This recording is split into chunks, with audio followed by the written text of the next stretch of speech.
Olá, professor. Eu sou o Daniel. Eu vou gravar aqui a primeira aula a respeito do tema de multiplicação randômica de matrizes.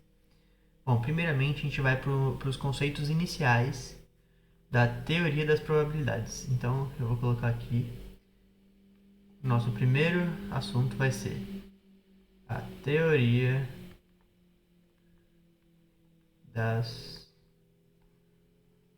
probabilidades.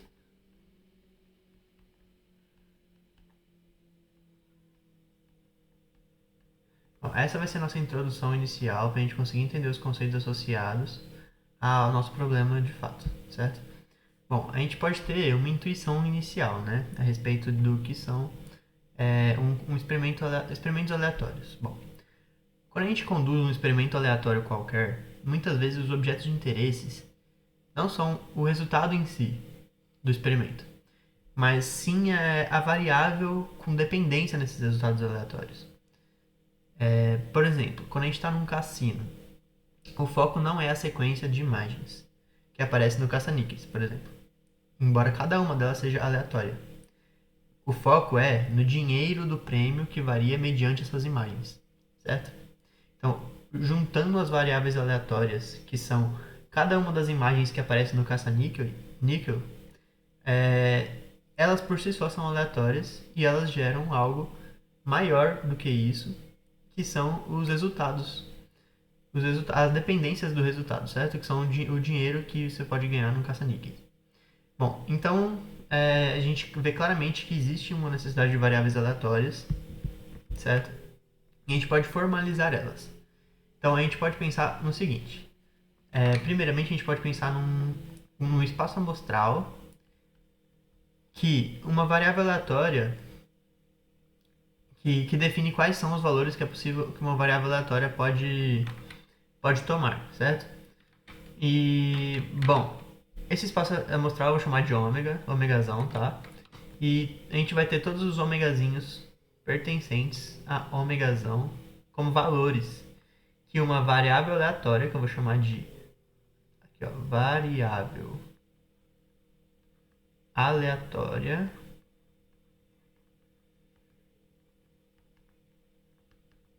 que eu vou chamar de epsilon, certo?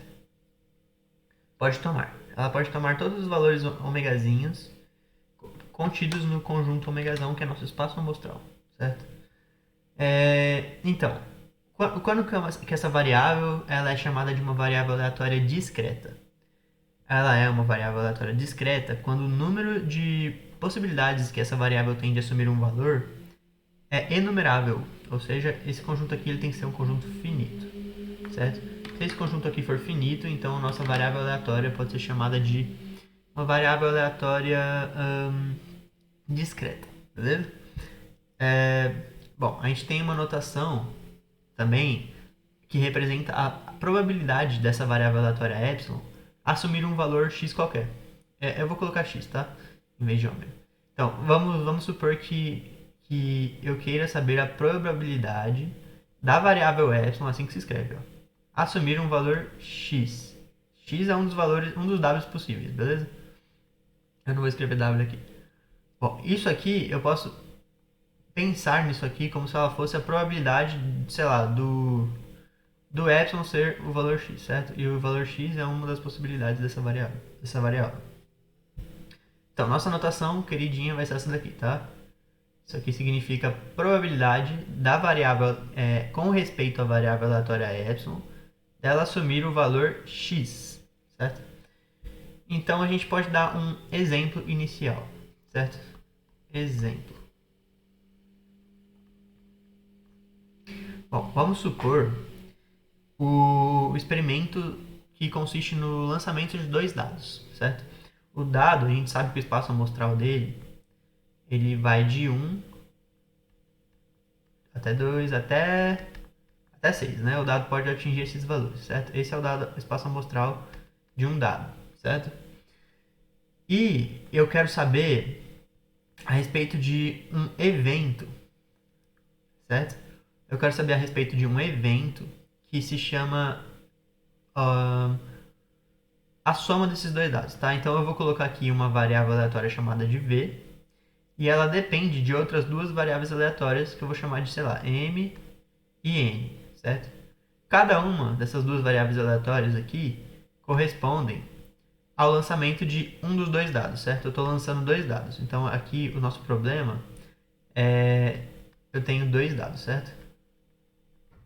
Cada um desses dados contém esse ômegazinho aqui. Esse aqui é o ômegazinho de um dado, certo? Dado. Eu também tenho a variável aleatória v que eu acabei de definir como a soma dos dois valores aleatórios mzinho e nzinho. Bom, a gente consegue saber, né, qual que é o ômega associado a esse vzinho, né? Se eu tenho o vzinho definido por isso, eu sei que o ômega de vzinho só tem algumas possibilidades também. Então, como que é o ômega do vzinho? O ômega do vzinho vai ser 2, né, a primeira possibilidade, 3, a segunda possibilidade, até quanto? Até os dois dados darem 6, né? Ou seja, 12. Então, eu estou construindo uma variável aleatória v com base na soma de outras duas variáveis aleatórias, certo? Que são os m's. O m e o n. O m e o n são associados a dois dados. Vamos supor que a probabilidade de cada um dos m's atingir o valor 1, 2 até 6 é equiprovável, certo? Então a probabilidade não está associada diretamente ao v, nesse caso. Ela está associada ao mzinho e ao nzinho. Cada uma das probabilidades de, sei lá, do m dar um número 1 vai ser 1 sexto. Do m dar um número 2 também vai ser 1 sexto. E de m dar um número 6 vai ser 1 sexto. Tanto para o mzinho quanto para o nzinho, certo? E o v vai ser dependente dessas probabilidades. Tipo, não é porque o m e o n são equiprováveis que o v vai ser equiprovável em todos os valores possíveis que ele pode atingir. Porque não vai ser. Certo? Vamos ver aqui, por exemplo, se eu quiser a probabilidade do m dar do m dar 12. Qual que é a probabilidade do m dar 12? A gente pode usar a probabilidade binomial, né, que é o mesmo caso desse aqui. A gente vai saber que a probabilidade do v dar 12 é igual a 1 sobre 36. Basicamente 1 sexto vezes 1 sexto, né?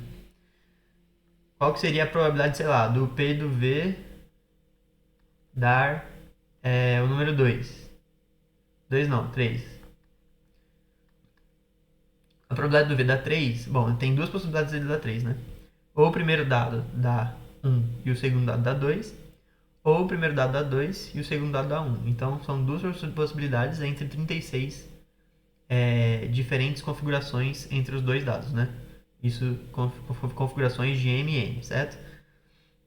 Então, isso aqui seria 2 sobre 36, certo? Pronto, 2 sobre 36. Enfim. Agora vamos para um próximo exemplo, né? A respeito de aleatoriedade também, né? Isso aqui foi só uma intuiçãozinha a respeito de probabilidade, né? Que uma variável pode depender de outras duas e continuar sendo aleatória. A probabilidade dela pode ser dependente da probabilidade das outras. Enfim, agora vamos para o próximo exemplo. O próximo exemplo é: imagine que você que você aposte várias vezes R$1 num jogo de cara ou coroa, certo? O jogo de cara ou coroa é muito simples de você elucidar qual que é o espaço amostral da moedinha, né? Ou ele vai dar cara, ou ele vai dar coroa, certo? Esse é o espaço amostral da moedinha. Opa.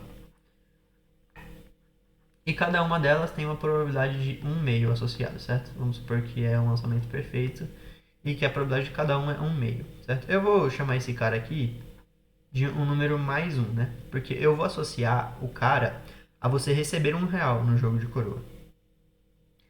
Certo? Vamos supor que você está apostando no cara. E eu vou associar o coroa a você receber menos R$1, certo? Então, eu estou associando a variável aleatória não ao cara ou à coroa, mas sim ao quanto você está ganhando, certo? Então, a variável aleatória agora é o quanto eu estou ganhando. E ela continua tendo a probabilidade de dar cara ou de dar coroa. Quanto que é a probabilidade de eu ganhar mais 1? A minha variável aleatória ser mais 1. Que seria o quanto que eu vou ganhar nessa aposta. É meio ainda. E quanto? Porque só existe um jeito de eu ganhar mais 1. Entre dois possíveis. Então é uma associação direta entre o cara ser mais 1 e o coroa ser menos 1. Então tudo bem. Agora minha variável aleatória, ela está associada, ó, eu vou colocar aí, o epsilon, ele pode ser ou mais um ou menos um, certo? Um ou outro aqui, ó. Pronto. Então eu estou associando um evento do mesmo jeito que eu associei anteriormente, só que dessa vez eu estou associando ao lucro. E o lucro depende diretamente de cada variávelzinha aleatória do próprio lançamento da moeda, certo? E então, vamos ver. Nesse jogo aqui, a gente sabe que a probabilidade do epsilon ser 1 é igual a meio. A gente sabe que a probabilidade do epsilon ser menos 1 também é meio. Então o que a gente espera se a gente fizer um lançamento muito grande de dados? De dados não, de moedas. Se a gente apostar várias vezes, a gente espera. Então, espera-se, certo? Espera-se o que? Um ganho de R$0, certo? Vamos supor que seja em real, né? Então eu vou escrever aqui reais. Se eu fizer várias apostas, o que eu espero é ganhar o mesmo tanto que eu perder, certo? Porque a probabilidade é meio de cada um. Então isso aqui é importante. Essa noção do que você espera ganhar é muito importante. A gente vai usar bastante ela. Então a gente espera ganhar o quê? Meio, né? Meio de ganhar 1, meio de ganhar menos 1, no final dos contos eu espero ganhar 0, certo? Bom, eu vou criar uma nova página aqui, rapidinho. Enfim. Tá. Esses foram os exemplos iniciais, né? Pra você ter alguma noção. Algumas noções básicas. Bom, agora vamos formalizar todas essas noções que a gente está vendo, certo? O que a gente acabou de elucidar? A gente acabou de elucidar que o valor esperado para uma variável aleatória discreta, né? Então, qual que é o valor esperado, que eu vou escrever desse jeito, e de epsilon. Qual que é o valor esperado para uma variável aleatória epsilon? A gente acabou de descobrir que ela existe, né? Que existe esse valor esperado, ele é muito importante. E a gente vai definir ele dessa forma aqui, ó. O valor esperado vai ser o somatório de x vezes a probabilidade de epsilon obter um valor x, certo? Esse somatório é efetuado sobre todos os possíveis valores de x. Então aqui uma observação. Esse somatório, isso aqui é muito importante, tá? Esse somatório é feito sobre todos os possíveis x's. Certo? Eu vou escrever desse jeito aqui. Bom, só uma observação. Isso aqui significa que ele está considerando todo o espaço amostral do epsilon, certo? Todos os x possíveis que o epsilon pode tomar. Se a gente voltar no exemplo anterior, né? Qual que era o valor esperado do exemplo anterior? Lembra que a gente espera que o valor seja 0? É intuitivo, né? Então, qual que é o valor esperado do epsilon? Deixa eu escrever mais bonito aqui. O valor esperado do epsilon naquele caso seria a probabilidade dele dar o valor menos 1 vezes o menos 1, de fato. Mais a probabilidade dele dar o 1 vezes o 1 de fato, certo? Então, isso aqui dá 0, certo? A gente espera que o resultado seja 0. Agora, se eu voltar para o anterior desse ainda, tá? O mais anterior, eu vou escrever aqui, ó. Mais anteriormente. Mais anterior. Aquele exemplo dos dados. Certo? Aqui é o exemplo dos dados. Aqui é o da moeda. O exemplo dos dados, o que a gente podia falar dele? A gente espera que o lançamento dos dados seja dado pelo seguinte. A gente espera que o E do V, né? Lembra? O E do V, da variável V. Eu estou falando da variável V, não da M e da N. Certo? Isso é muito importante. Lembra que a variável V, ela dependia, a probabilidade dela, das probabilidades de M e de N. Só que de Tipo, não era equiprovável no caso do V. Mas mesmo assim, a gente consegue notar uma certa simetria, né? No V. Vamos ver primeiro o que é esperado pro V, certo? O que é esperado pro V? É o somatório de x, de P de V de x, né? Como essa anotação aqui está dizendo. Certo? Aqui em cima. Então vai ser a probabilidade dele dar 2 vezes o próprio 2, mais a probabilidade dele dar 3, que era 2 sobre 36, vezes o próprio 3, mais etc, certo? A probabilidade dele dar 12 vezes o próprio 12. No caso, todas as possibilidades intermediárias aqui, sem seus extremos 2 e 12, são duas possibilidades, né? Duas não, são várias possibilidades, né? Isso aqui depende da probabilidade binomial, beleza? Eu não vou entrar em detalhes nesse caso. Isso aqui dá 7. Olha, isso aqui não é um valor qualquer, certo? Vamos pensar também nas possibilidades do M e do N. Lembra que o Vzinho ele era o M mais o N? E que o M e o N ambos têm o mesmo tipo de distribuição, que é o lançamento de um dado, que vai de 1 até 6, de forma equiprovável, nesse caso. Se eu fizer o E do M, que é igual ao E do N, o valor esperado para essas duas variáveis é qual? Vou fazer aqui a definição, né?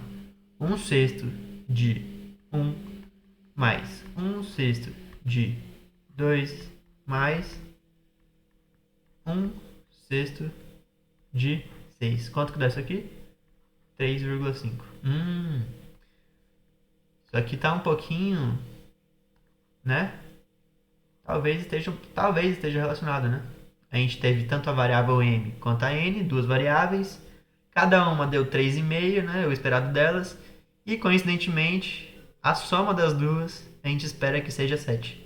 Isso até é intuitivo de você pensar que o valor esperado para a soma de duas variáveis aleatórias vai ser a soma delas. E de fato é. Bom, aqui a gente vai adentrar algumas propriedades, certo? Bom, vamos lá. Propriedades.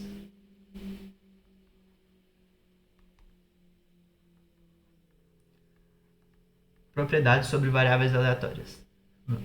O valor esperado é uma aplicação linear sobre as variáveis aleatórias, certo? A gente tem aqui duas propriedades importantes.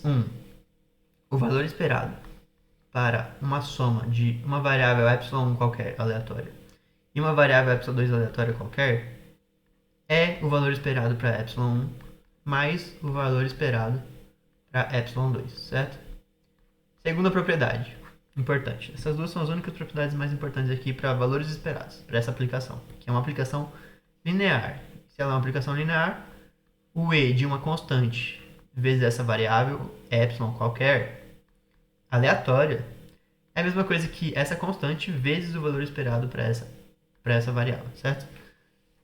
Isso aqui, né, com C uma constante pertencente aos reais, certo? Então, né, a gente consegue entender por que o valor esperado por V era o valor esperado por M mais o valor esperado por N. Porque o V, lá em cima no exemplo anterior, ele era a soma das duas, certo? E como é uma aplicação linear, você pode falar que o valor esperado por V é a soma dos valores esperados de cada uma separadamente. No caso, o M e o N tinham a mesma distribuição, as mesmas probabilidades associadas aos mesmos valores de espaço amostral, que era tudo equiprovável, então deu exatamente o que a gente esperava. Bom, vamos ver agora uma nova intuição, certo? Bom, aqui, imagina agora, vamos fazer uma imaginação, certo? Imagina que você retorne a apostar no jogo da moeda, certo? Só que agora, você está fazendo o jogo da moeda de novo, mas com uma pequena diferença. O cara e o coroa agora não são mais associados a R$1, igual eu fiz daquela vez. É uma aplicação direta, né, ao lucro. Mas para mim agora, o epsilon vai estar associado ao cara valer mais R$10 de lucro e o coroa ser menos R$10. Então eu estou aumentando, né? Eu estou aumentando os valores que eu posso ganhar ou perder, a depender do quanto que o epsilon dá. Se ele der mais 10 ou menos 10, certo? No caso, se a moeda da cara ou coroa. Mas assim, eu ainda posso pensar que se eu jogar muitas vezes, meu ganho vai ser zero. Né? A média do meu ganho eu espero que seja zero. Mas ainda assim, existe uma sensação de que o jogo está mais arriscado, né? Vamos supor que fosse mais 100 reais e menos 100 reais. Certo? Vamos ver, você faz 10 interações e aí por um acaso, 6 interações você ganhou e 4 você perdeu. Então você ganhou mais dinheiro, certo? Você ganhou 200 reais se fosse naquele caso. No caso do mais 10 menos 10, você ganhou 20 reais. Você ganhou 60, perdeu 40, né? Ganhou não, né? Enfim. É o quanto que retornou para você liquidamente. Então, o que a gente pode esperar? O que está acontecendo aqui exatamente? Essa sensação de que apostar 10 reais nos ganhos e perdas surge, tipo, essa sensação de ser mais arriscado, ela surge do fato de que os valores possíveis ficam mais espalhados em torno da média que é zero. Certo? A gente espera que dê a média. Mas os valores possíveis, eles não são tipo R$1, R$2, menos R$1.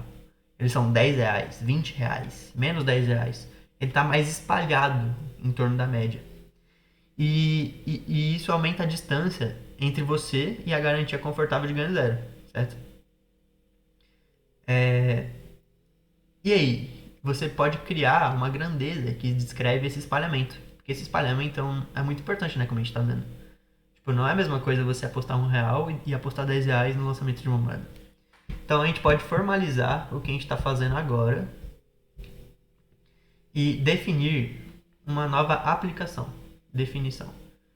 A gente vai definir a variância. A variância dada de uma variável aleatória discreta, a gente simboliza dessa forma aqui. Ó. A gente fala aqui o D de epsilon, D é a variância, certo? Desse jeito aqui. Variância, ou a gente pode escrever também sigma quadrado, a gente não vai usar essa notação nesse caso. Ela vai ser dada por a média, que é o valor esperado, né?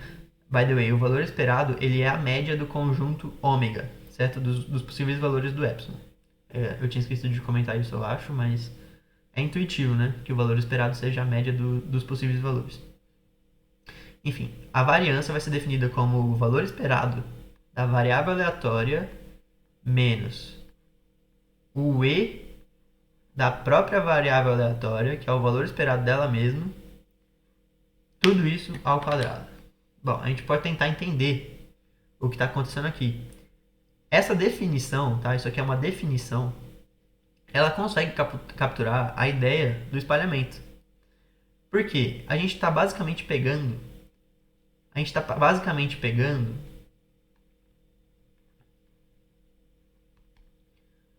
a média das distâncias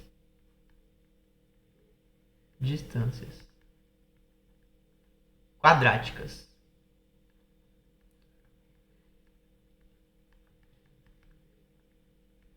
Então, se a gente olhar aquele caso que a gente estava vendo antes, por exemplo, aqui eu tenho a média, eu vou escrever desse jeito, tá? A média, que é o valor esperado do epsilon, é igual a zero no caso do jogo das moedas. E ele podia dar menos 1 e mais 1 no primeiro exemplo. Note que a distância aqui ela é pequena, certo? E se eu usar um valor maior para o epsilon, se eu colocar o mais 10, vou fazer uma reta maior aqui, né? Pronto. Se eu usar o mais 10 e o menos 10, a distância desses valores possíveis até a média, que continua sendo zero, é maior, certo? Então, eu estou pegando a média das distâncias, certo? Eu pego essa distância, computo ela. Pego essa outra distância e computo ela. E pego a média entre as duas. Beleza? Então, isso que eu vou chamar de variância. Beleza? Lembrando que esse termo aqui do meio ó, é a tal da distância. E o quadrático é para, sei lá, por exemplo, você tem um valor negativo aqui. ele some com valor negativo, entendeu? Enfim. Agora a gente pode formalizar o que é uma variância, né? Como foi feito, né? É a variável aleatória. A variância da variável aleatória é o valor esperado da própria variável aleatória menos o valor esperado a própria variável aleatória menos o valor esperado da variável aleatória ao quadrado, do jeito que foi definido aí. E ela mensura, né, resumidamente, novamente, né, a distância entre uma variável aleatória e a sua média, né, a média dos possíveis valores desta mesma variável aleatória. Então vamos para um exemplo, né? Nada melhor do que um exemplo para entender, né? Bom, exemplo, mais um exemplo, né?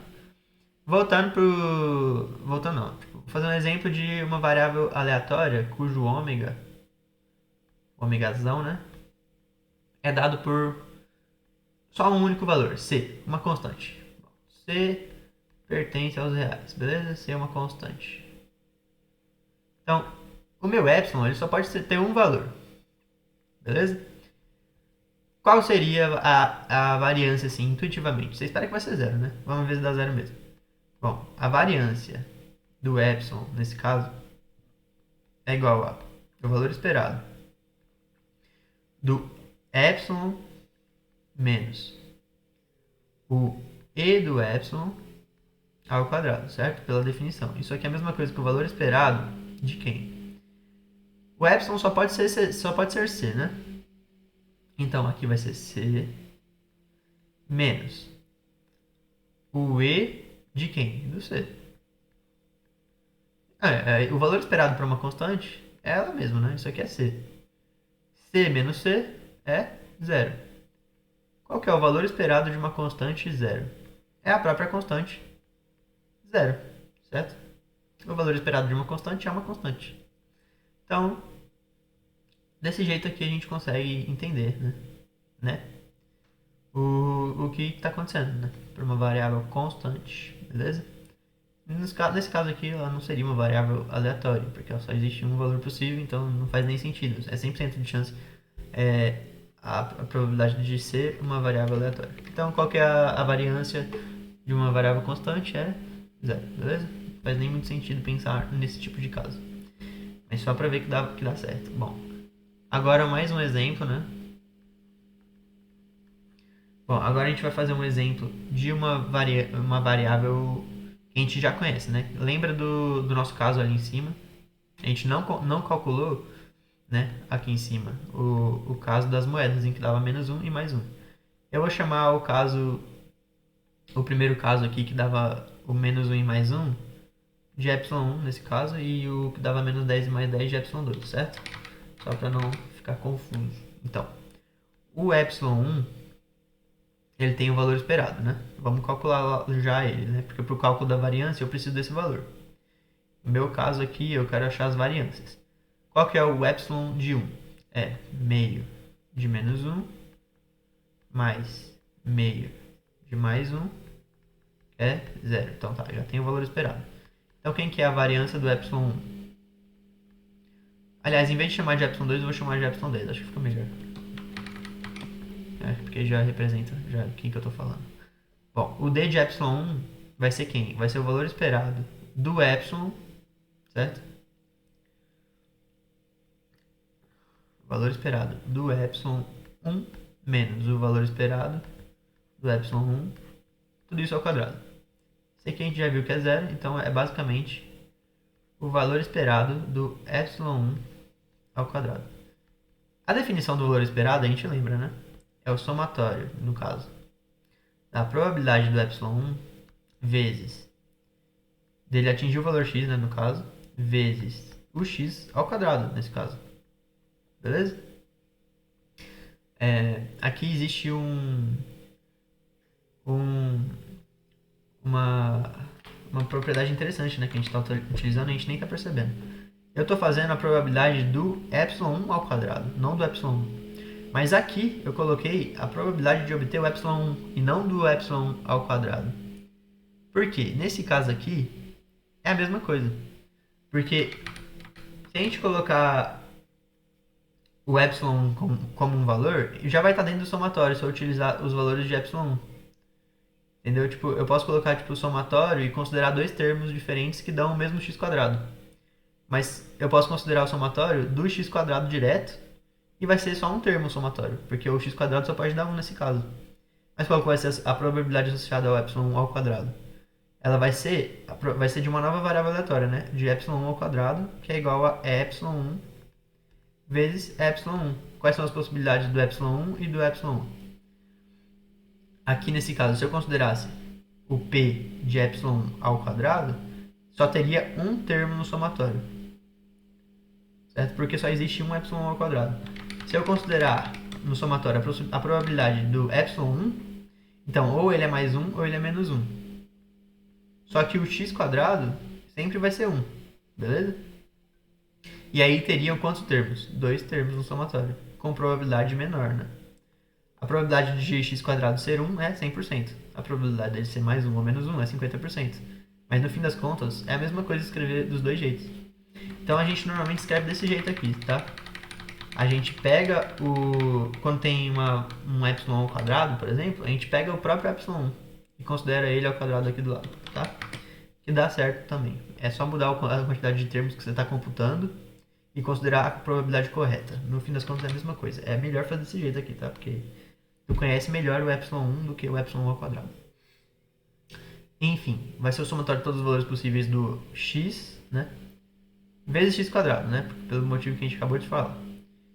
Isso aqui vai ser meio de menos 1 quadrado, que é 1, mais meio de 1 ao quadrado, que é 1. Isso aqui é quanto? É 1 quarto, né? Sim. Pronto. Essa é a variância do epsilon, certo? Agora vamos... Deixa eu criar outra página. Vamos ver a variância associada ao 10, né? Ao epsilon 10. Qual que é o epsilon? Deixa eu botar aqui. O valor esperado do epsilon 10.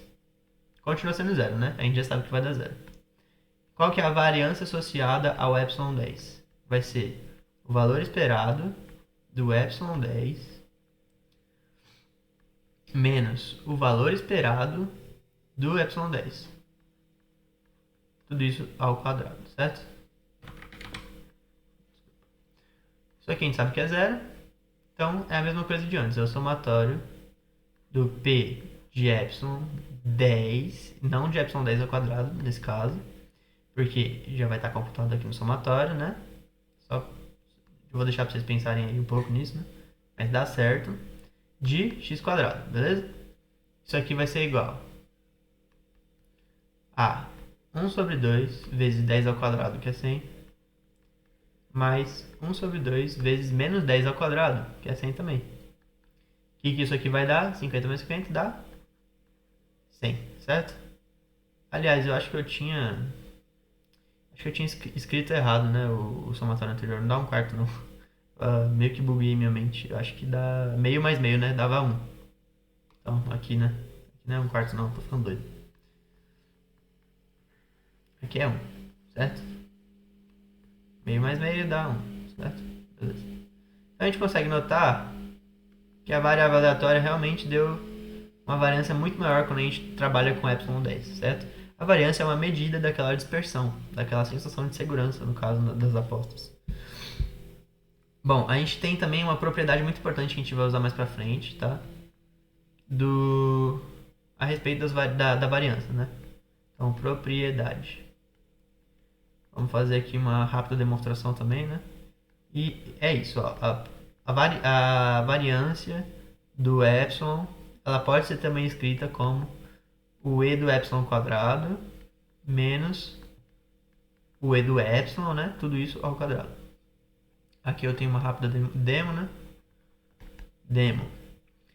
Bom, a gente sabe que pela definição, né, o d do epsilon é igual ao e do epsilon menos o e do epsilon, tudo isso ao quadrado. Que é a mesma coisa do e de quem? De epsilon ao quadrado, certo? Menos duas vezes o e do epsilon mais o e do epsilon, tudo isso aqui ao quadrado, E a gente sabe que o e é um operador linear, né? Então eu posso aplicar ele em cada um dos termos, né? Fazendo uma distributiva, certo? Isso aqui vai ser igualzinho a... Deixa eu colocar igual aqui. Ao e do epsilon ao quadrado. Já foi a primeira parte aqui, ó. Nossa demonstração então é bem rapidinha, né? Menos... A gente sabe que... A gente sabe o quê? A gente sabe que o e disso tudo aqui é duas vezes o e do... vai ficar assim, ó, deixa eu escrever aqui. Fica menos duas vezes o e do epsilon, beleza? Aqui eu acho que eu tinha esquecido de colocar um termo, por isso tá estranho. Esse e de epsilon aqui entre parênteses, certo? Vezes um epsilon, né? É o primeiro vezes o segundo, certo? Faltou eu multiplicar um epsilon aqui em cima. E qual que vai ser o e desse termo aqui? O 2 é uma constante, ele vai para fora, né, da aplicação. O e do epsilon também é uma constante, certo? Ele é um número. Então ele também vai para fora. Então vai ficar quem? Vai ficar menos duas vezes o e do epsilon vezes o que sobrou aqui, né? O e do epsilon também, certo?